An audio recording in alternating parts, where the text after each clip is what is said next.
Hey gang, Hello. welcome back to Wandering to Wellness.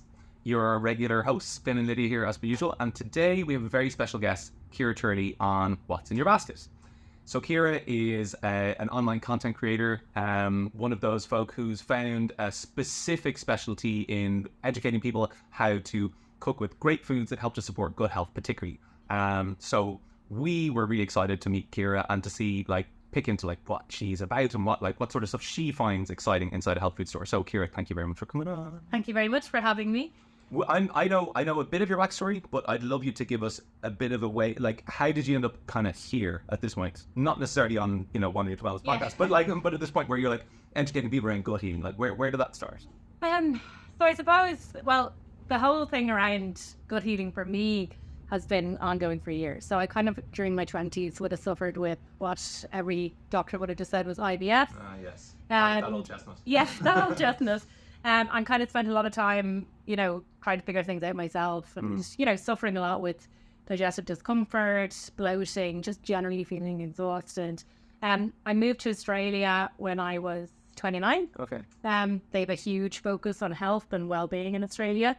I actually came across this book by the author Sarah Wilson. Yes, and I was like, I bet you it's her. Yeah, I quit sugar. So I was like, oh, I could do this, So I did that program and absolutely transformed my life. I couldn't believe I was bouncing out of bed at 6 a.m. I'd no bloating, I'd no stomach issues, I'd no skin issues. I just felt amazing. Wow. So much energy. So I got really passionate then about kind of cutting sugar out of my life. I was still then, maybe a year later, some things were creeping back in. So I'd always tried kind of cutting out gluten and dairy at the same time, which is quite tricky, reintroducing them, So I kind of experimented a lot on myself and it worked for me. And I found sugar and gluten were the two things that kind of affected me the most. Okay. Which is hard being a foodie who loves food. So then moved back to Ireland in late 2016 with two small children. Okay. Went back to work in HR, which is what I had worked in for, a million years. Yeah. It's in a really high stressful job, traveling all the time. Oh, God. Started eating crap again. The hotels were making me, whatever I wanted. The food, on the go, drinking 5 or 6 coffees a day. Yeah. Digestion through the roof. OMG. And then COVID happened and I actually decided to quit my job because of the stress and my kids needed me and various different reasons. And I decided to go back to college. Okay. And I trained as a health and nutrition coach with IINH, Great. which is the Irish Institute of Nutrition and Health. Health. Yeah. Okay. I'm sure I'll help there, yeah. But we don't know about lines. Oh, of course. Oh, yeah. It's such a shame. Yeah, you didn't get to actually meet the folk. Yeah. That's great. But Richard, it's fantastic. It's Really enjoyed the course. And then I decided when I started that course, I was like, oh, maybe I'll set up an Instagram page. I don't actually really think I knew much about Instagram. And I think my very first post was actually about going for a colonic. And then it was a really interesting start. I think I've been saying deletable. People are probably like, what's this all about? Yeah, controversial. And then just kind of went on that journey from there. Then I also started working with a nutritional therapist called Niamh Burke, who specializes in keto and fertility and female hormones. Cool.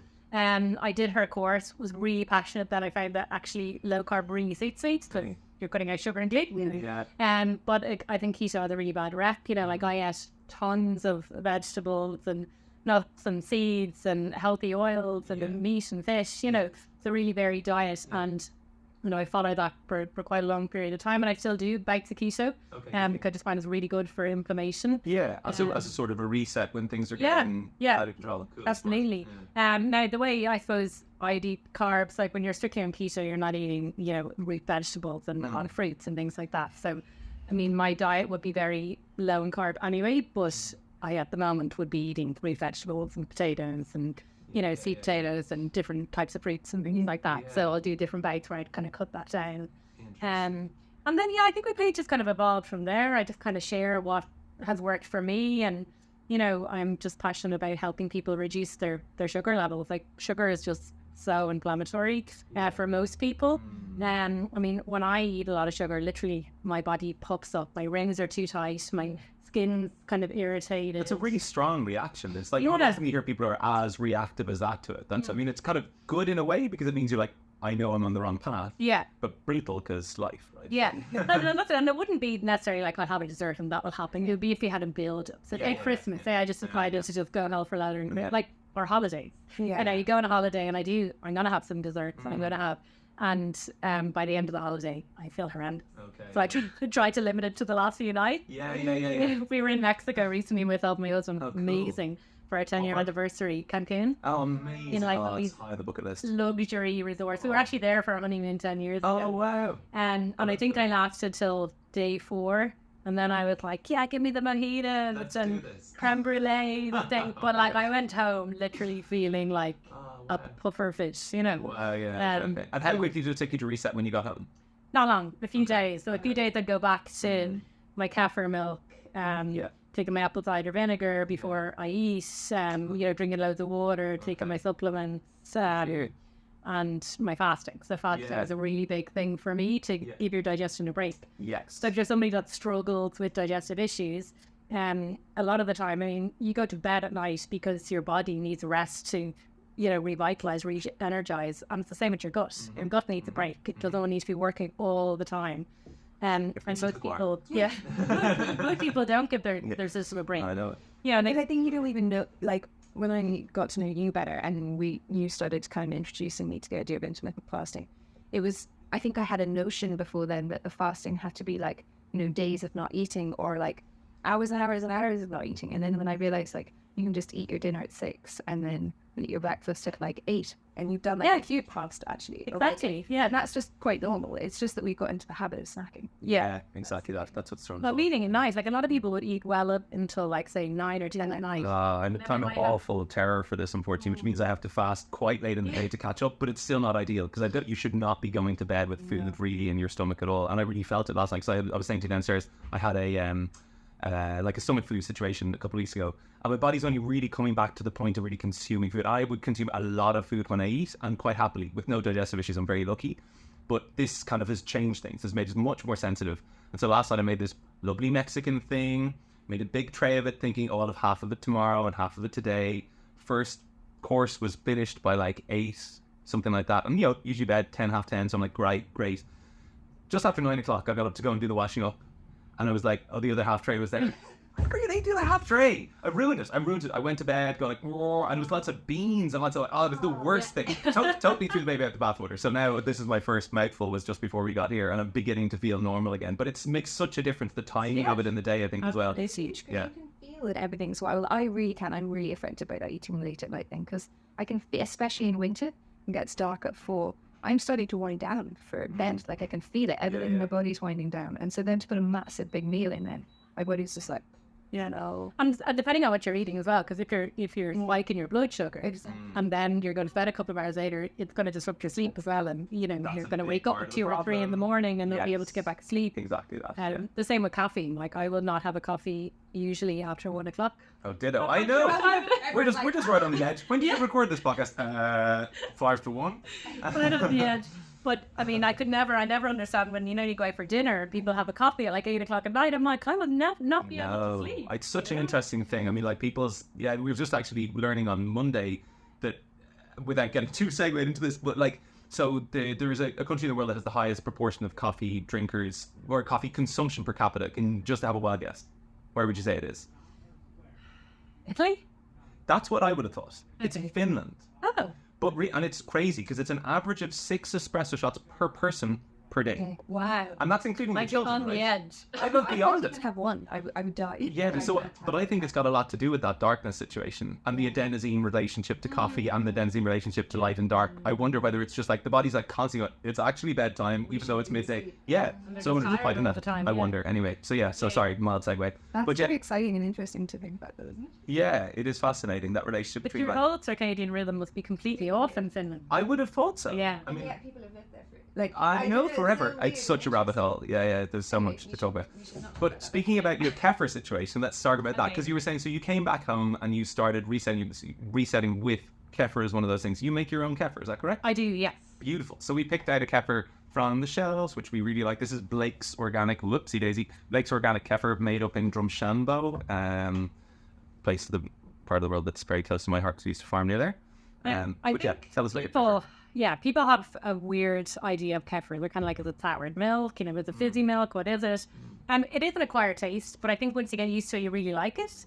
Now, my husband and kids wouldn't be a fan of drinking it straight, so I put in a smoothie for them, but I just love it. So I would always do a reset of taking, say, starting off 100 mils a day for 30 days straight. Now, I found when I first started taking kefir that cured any of this IBS stuff that the doctors, you know, basically say when they don't know what's causing it. I find it's amazing for your digestion and actually for your skin. And really notice the difference for your skin as well. Making your own, again, isn't for everybody. I just have the grains there and I always just have it on the go. You know, I tend to use organic milk and make my own. But, I mean, I often buy it in the supermarket as well if I need to, or a health food shop.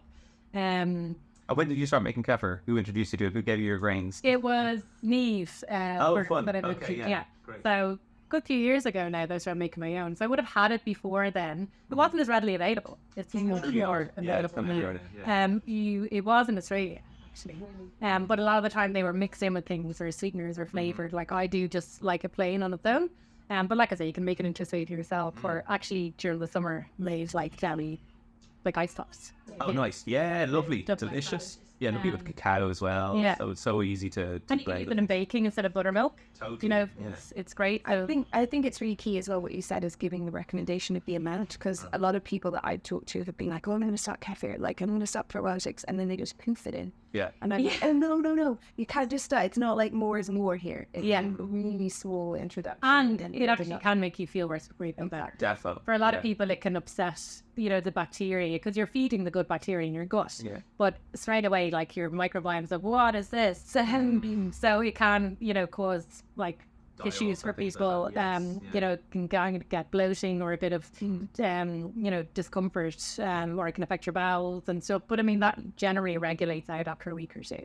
I wouldn't have that issue because I haven't taken it for years. But if somebody's starting off, acclimatizing yourself to it, and if you're giving it to kids, actually, I'd start off at like a teaspoon a day. Big time. Yeah, bang on. Good recommendations. I think it's something like, now these guys don't, I think, they don't check the bacterial count per 100 mils on every batch, but I know Rhythm, who made a lovely coconut kefir, they used to check theirs. And the guy who made it was a full nerd. I could have sat with him for days. He was great. But his Rhythm coconut kefir, he showed me the assays. I didn't believe him. I met him at a trade show and he said, like, yeah, it's got a 30 billion CFU per teaspoon. I was like, double something or whatever. Like, come on, that's like supplement strength. It's like high supplement strength.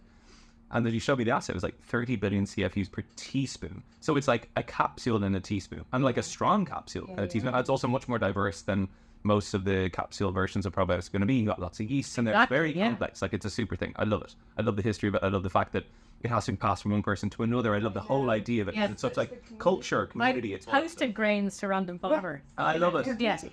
I did my grains to my friend Nancy, who lives in a circus in England. And she took her grains and gave them around all the circus, and they all gave them to their friends and family. And suddenly the whole of Stroud, everyone there had the grains that had come from the original ones. We're so cool. Now the whole, literally a culture. It's a culture. It's just cool. But I always say that because if friends mention they're taking probiotics, I'm like, this is the best probiotic you can take. Yeah, big time. Yeah, and cheaper by a long way. Like, if you're making yourself, it's so cheap. Cool. Okay.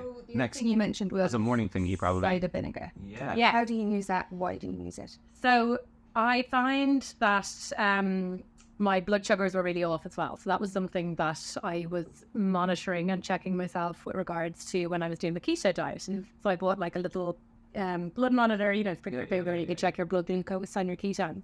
And I found my blood sugar was spiked quite easily. So I take apple cider vinegar generally. You can take it before or after a meal, but I tend to kind of take it before, just a little bit of water, and it just kind of eases that digestion and prevents your blood sugar spiking so much, especially if I know I'm going to have something, say, with gluten or maybe a bit of natural sugar or something that would kind of affect me. And it really stops you basically getting that 3 p.m. slump. Like when people talked about that for ages, like really I'm like, that was everybody having a big sandwich for lunch and then having a blood sugar crash. And that's what the 3 p.m. slump was. And Nora's still marketing off the back of us. And like my husband will still say that, like, he'd be like, I'm so tired. I'm like, what's up for lunch? He'd be like, well, this big baguette, you know. You're like, no, have I taught you nothing, child? You know? And that's what it is. So, there's a study done actually with it wasn't cider vinegar, but it was acetic acid, just to see exactly what effect that had on blood sugars, and they showed that pickled cucumbers, pickled with acetic acid versus raw cucumber, had a 30% lower blood glucose response, or close to 30% lower blood glucose response weight for weight, which is insane. I mean, like, it's such a basic, such a simple thing. And again, it's cheap. Yeah. You had in your cupboard, you use it for a million other things. Yes, and nobody's in salad dressings, and even just actually sometimes even in Asian cooking, like if you didn't have an Asian vinegar or rice vinegar, you can want substitute it a in. bit of acidity. It's lovely in any kind of dressings. You know, I make my own mayonnaise. Oh yeah. Because I'm very passionate about not having seed oil. Because again, like the process they go through just causing huge inflammation in your body. And so I'd use like a mild olive oil and apple cider vinegar and egg. I mean, actually so easy to make your own mayo, like people don't realize. Like, especially when you see the stick blender, literally like 2 seconds, that's it. Just the oil, the seasoning, the apple cider vinegar, and you know, there you have it. Gorgeous mayo. You've got like a chef's Instagram ready to go. You're like, dude, she made mayonnaise. Yeah, I must do that again, actually. I was going to say, do you have it on your page? It's probably like really far down, but I actually must do an updated one. Yeah. I might have forgotten this in the start as well, because Tummy Fairy is the handle. I think I might have forgotten to mention that. Yes. And this is it. I haven't tried this one. This is turmeric and eureka lemon in it. Yeah. Really interesting. It's fun. So, like, I mean, I think we know cider vinegar is a great preservative. We know that it also has a great ability to transfer some of the active compounds from the things you put into it into our body, so it kind of gets through a pre-digestion sort of process, the same way as if you like store walnuts in honey or chili peppers in honey, all these sorts of things. There's like an interesting process that happens where while you get better benefit from the turmeric, better benefit from the lemons that are in there. The reason that I really wanted you to pick this one is because the guy who owns this is the guy who started, do you remember Tyrrell's crisps at all? Yes. Okay, so Tyrrell's crisps, they were like, you know, the first posh crisp essentially I came across, I think. Yeah. And we used to sell them in the shop, and then they disappeared out of that. And then, a number of years after they disappeared, this appeared, and I found out that it's the same guy. And what happened was he made his fortune off Tyrrell's. I think I'm right in saying this, hope I don't screw this up, but he made his fortune off Tyrrell's, and then went and bought a vodka company or vodka distillery and made another fortune of that, a multi fortune. Then he was like, okay, I'm done making fortunes, I'm done with all this. And then he got itchy feet, as everyone does who's like been involved in that stuff. He just liked to start stuff. And so he decided to buy an apple orchard, somewhere in the UK, Somerset, something like that. And then he, go on, you're going to prove me wrong now. Is it Somerset?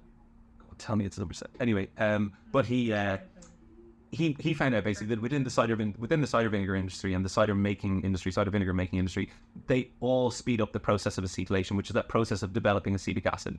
They speed it up from, you know, what would have been traditional vinegars would have been stored for, you know, 2 months, 6 months, a year, down to like 7 days or less. So even the good, raw, unfiltered, you know, unpasteurized, organic ones, unfortunately, they've sped up that process. And so that means you don't get the complexity of acids in there, which is where we get the benefits for our body in terms of antimicrobial benefits and immune system stuff and all the interaction that goes on between things like acetic acid and our microbiome, things we don't really understand yet.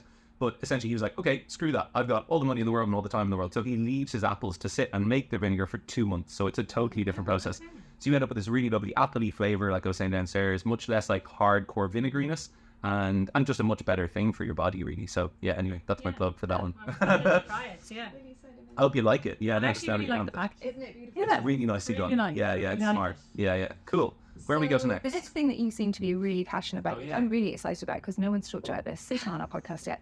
Is the chicory mousse by Homespun. Yes. Tell us about how you found it and then how you use it. So, to think she got it on a house, found this originally. Did Erica find you, maybe? Maybe she might have. I wonder. I do have a very vast supply in my shed, so but I love it and I'm really passionate about it and I give it to people. You know, people come over for drinks. I'm like, take a chicory syrup with you when you leave. Cool, nice. You know, but I absolutely love it. So previous to this, and I was saying downstairs, I was using the erythritol. But I find with any of those sweeteners, you know, they can upset your digestion as well, and you're only meant to have very small amounts of them. And some of them can have an aftertaste. Like I don't really like xylitol, I don't like stevia. And this came along, and I absolutely love it. It's just, for me, it tastes like a really mild honey. Like my kids just think it is honey. Yeah. So I use it in baking, and I actually use it in a lot of my Asian cooking. So where we would have traditionally used palm sugar, like we would have making Thai curries or for making, you know, kind of sweet and sticky pork, right? Yes, like that. I use the chicory. Yeah, lovely, nice. So there's less than 1 gram of sugar in a teaspoon, like 0.7. And I think in honey, God, I actually did a big post on this, and do you think I can remember my figures now? The But details, yeah. yes, it's massive. Like, Well, I mean, like it's basically pure sugar, and so like, and there's fiber in honey as well, but it's made fructose and glucose is what honey is made of, as we know, as well as all the lovely beneficial stuff. But that's micro. so this is full of prebiotic fiber as well. Yes, that's the magic part of this, Yeah, isn't it? exactly. Yeah. So it's going to feed all that healthy bacteria in your gut. Yeah. Like I would give this to the kids in the morning.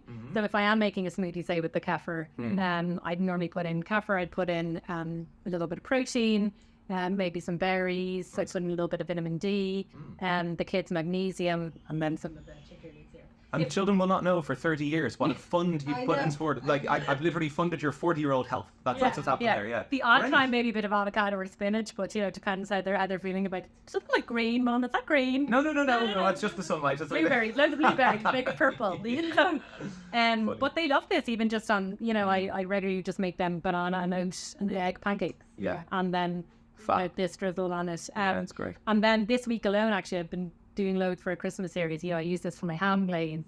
I use this for cranberry sauce. I used it for doing Parmesan parsnips. Cool. Like it's So literally many just the sweetness that she can put on anything. It's amazing. I love So it. great, because I love those things when you're someone who's also gluten-free and dairy-free and sugar-free and all those things. Sometimes all the fun can come out of the cookie. Yeah. And having something that's an alternative that still is delicious. And it just means like it's not like you can't have sweet things. It's like, just re-educate your taste buds. Yeah, and as we were saying downstairs, when you cut sugar out of your diet, your taste buds completely change. They shift. Yeah, and things taste so sweet. So if I actually do have a dessert in a restaurant or something that's like a really sugary, like a cookie or something, I'm just like, oh my God, that is disgustingly sweet. I actually don't enjoy it. Yeah. Like, I love 85% chocolate, 90 even actually, the Lindt, and you can add some of this into it if you're making your own kind of chocolate. Like my own little peanut butter cups. And the kids love them, and your taste buds just completely change. So you're really satisfied by something that's really rich. Like I'd use coconut oil, it'd be heavy, Yeah, and it's the salt often as well. A little pinch of salt that really nixes any sort of moorishness. You're like, oh, cool, I'm really satisfied. You got the salt and the fat and a little bit of sugar, done. Yeah. So I just think that this adds so much sweetness. So I know, some people might be like, okay, it's not as strong tasting as honey, but I love the mild flavour of it, and I just think it works really well in sweet and savoury baking. Yeah, and interesting studies around England came out a couple of years ago around Indian and helping sleep and all sorts of interesting stuff. There's like fascinating, people were coming and going mad for Indian. I think it did an awful TikTok trend, as they do. But there was a really powerful study that showed like Indian improved crazy levels of, I can't remember what the actual specifics were, but sleep improvement. That was like, I couldn't believe it when I heard people talking about it. I was like dismissive, and then I went online and went, no, it seems valid. So yeah, for sleep as well as your blood sugars, bizarrely. Will we pop to collagen next? Because that's fun. Yep. Yeah. Actually, no, let's not. Let's do cacao first. Because that makes more sense. Steady. So talk to us about cacao and your hopefully healthy obsession with cacao. Okay. So cacao is something I'm really passionate about. And I use the nibbed cacao, the blocks. And I haven't tried it, their grated one yet. I haven't come across it. So yeah, I'm excited to try that. Nice. And I actually use the chicory root syrup when I'm making the cacao. So I generally make mine with coconut milk and chicory root syrup and the cacao. So I've done plenty of different cacao ceremonies and down in Killiney Beach and different places with different friends and stuff. And I actually just love the taste of it. And I just think if you're a coffee drinker, so as I mentioned in my previous career as HR manager, I probably was on 5 to 6 coffees a day, which was killing my digestion. Because that's another thing, caffeine's very hard on most people's digestive systems, and we all just keep like going for more and more of it, and then just doing more and more damage. And I found cacao is a great alternative, so not even just to cut out coffee, but if you want to reduce your coffee. So I will always have my caffeinated coffee in the morning, and then I might have a cacao like later on, mid-morning or around 12 or midday. You still kind of get that boost that you get from caffeine, but you're not going to get the same effect. It's not going to stay in your system for 9 hours like caffeine might and affect your sleep. And cacao is such a good antioxidant and, boosts your serotonin levels, which is why, people do all those cacao ceremonies and talk about the opening your heart. Feeling really nice because it's boosting your serotonin. I just think it's a fantastic product. It's great for baking as well. So you can make your own chocolate with the cacao. So I use the block and I'd melt that down again and add the syrup. coconut milk, and you can make little truffles, add in some cream. You know, there's so much you can do with it. Are you doing any nice kind of DIY Christmas gifty things? Is that happening in your life? I actually bought lovely bags yesterday with the top. My husband was like, "What are they for?" And I'm like, "Well, I'm thinking how to make like a really nice chocolate bark for the teachers and boys, you know." And he's like, "When?" And I'm like, "I don't know. I'll figure it out." Yeah. I made a lovely bark actually a while ago with like coconut, so dark chocolate, and I think I swirled peanut butter or maybe almond butter through it, and pistachios, pomegranate, and coconut flakes. Oh, I'm so into that. Yeah. And it looks beautiful. Yeah. It's like simple thing. It's just like lash the whole thing together, Yeah. smash up the thing, done, bags. Yeah, lovely. Yeah. Very nice. That's a nice combo. Pomegranate and cocoa. Have that for Christmas. Yes, please. Yeah. But yeah, I'm trying to think maybe cranberries or something that'll make it more Christmassy. Yeah, But the cacao is great. So I just think, for baking as well, making brownies, just anything where I suppose you're using the raw cacao, you know, you're not using that processed chocolate. Yeah. And there's lots of studies showing about it and helping with brain health. Yeah, brain and heart particularly. Yeah, big People part. suffering from Alzheimer's and things like that. dementia. That runs in my mum's side of the family. So, you know, it's something I'm kind of passionate about. In general, any anti-inflammatory stuff is all, you know, Yes. quite preventative for any neurodegenerative type diseases. Same time. Yeah, good for you. You know, I think it's really important. Nice to know. But yeah, I absolutely love it. I think it tastes delicious. But I mean, you can make it with any milk, you know, dairy or non-dairy. But I just think this is a great way to sweeten it. That's cool. Nice. Speaking about aging, collagen. So yeah, we guide you towards Ancient and Brave True Collagen, which is an organically sourced one from Europe, which we love. Talk to us about your thing with collagen. So collagen is the one supplement I, you know, feel really passionately about, and that I really notice a difference myself. Though, you know, from your early 30s, we're all rapidly losing collagen. It's like 50% of it gone by the age of 40. Yeah, yeah. That's hard. I mean, like, how am I still standing? I don't really understand. It's involved in so many things. And it's the way, you know, you see it, like obviously in your skin, and you know, you see older people maybe like jogging on the beach and stuff, and people on saggy knees and things like that. You're literally losing the elasticity out of your skin. Yeah. So collagen is obviously putting that back into your body. You know, it's an amazing protein, but I think it's something that people really see the benefits of quite quickly. But after a few months, like your skin just completely changes, like your hair, your nails. It's like when I stopped taking it for any periods of time, you can literally, you know, see the difference. Track it in your nails. Yeah, like I regularly have people, you know, kind of say to me like, "Oh, you know, what skincare are you using?" Whatever. I'm like, "Oh, I don't know. I'm using various skincare from different times." But I'm telling you, it's what you're eating. If you want your skin to look good, it's what you're putting in your body, not on your body. Now, I do think skincare is really important as well, but I really think it has to be a combination of both. Like if you're not eating well, you know, like I was saying with the sugar, I would notice I would literally kind of get pimples, or I'd, you know, kind of have this redness or stuff that just goes away. And I'm like that when you're on keto, when you're actually eating a lot of collagen. So I'd make my own bone broth. Oh, great. Good for you. And like you're getting the collagen supplement, you're getting the collagen from that. You know, you literally, your skin just starts to glow. Yeah, and so collagen, digestive health, obviously collagen is a big thing as well. Have you been using it for long, or like is that something like, was it one of your kind of early good health protocol things? Yeah, Or was like it, good few years now. Yeah. Like, probably, I think I changed a lot of my diet and stuff actually after my daughter was born. So she's nearly 9. Okay, yeah. Because actually, funnily enough, anyone that does have any food sensitivities or anything, they all go away when you're pregnant. Yeah. Which Isn't is that interesting? Yeah. Yeah, we'd love to know more about that. But I yeah, like a know, lot of the yeah. stem cell stuff, your body's like, okay, can we just regenerate like this and keep it going? Like, what's going on? Yeah. And so I took pregnancy was great, you know, I was like, I could eat everything and nothing's affecting me. And until about, I'd say 4 months postpartum, and then I'm like, it all just came crashing back with a vengeance, which is when I started the fasting. And I think that's when I really kind of looked into, I was like, you know what, I'm sick of feeling crap all the time, and you know, I'm a baby now and I need to have good energy, and you know, you're not just looking after yourself anymore. So I think it's really important, if you're the main caregiver in the household, you know, you do have to be looked after. refill that time. Big time. Yeah. So true. Yeah. And it's about everything, you know, like your gut health is so linked to your mental health. And also, you know, a lot of people suffering from anxiety and, you know, a lot of other mental health issues, you can literally link that down to diet. So you're not saying that's going to change it, but, you know, it's like everything. Yeah, definitely. I think that the ratio of amino acids in collagen is very interesting because it's quite specific to those things. So you've got really rich source of glycine, which is that, you know, inhibiting neurotransmitter thing. So we know that it helps to like reduce or prevent or inhibit that kind of racing mind thing.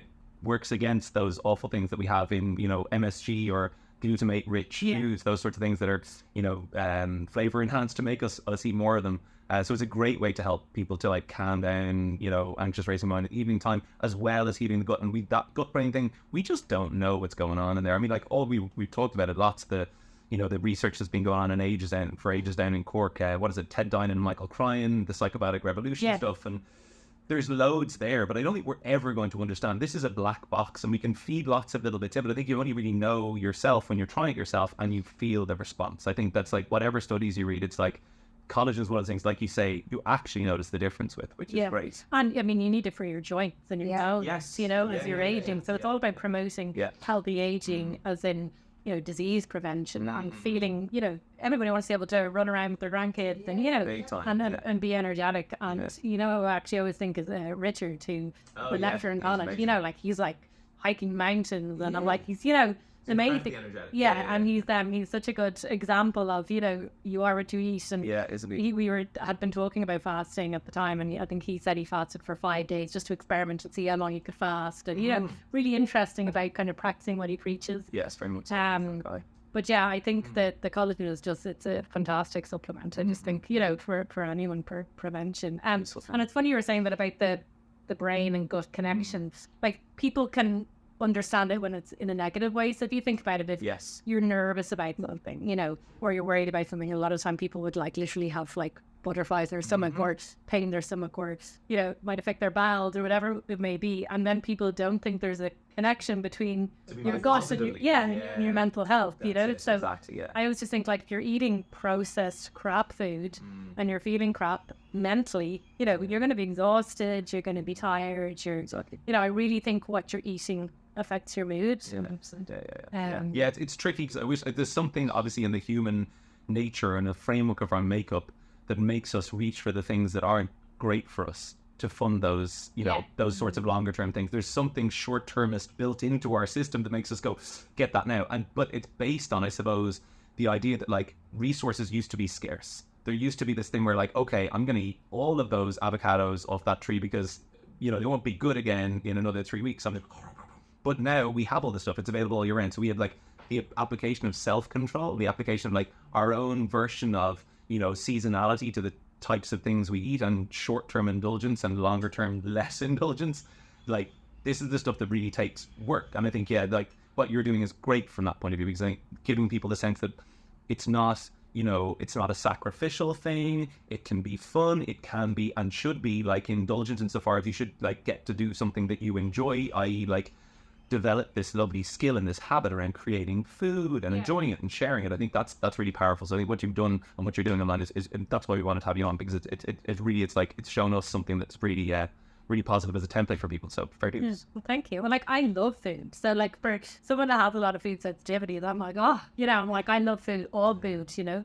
But I've just found what works for me and what doesn't. And you're not in any way like depriving yourself or sacrificing anything. I eat like really delicious, tasty food, you know. Just sometimes it doesn't have sugar in it, or sometimes it doesn't have gluten in it. But, you know, we have so many things at our fingertips now. Like, my most biggest advice to anybody with regards to, like, when I say the word diet, I mean, you know, they want to improve their health, is just eat real food.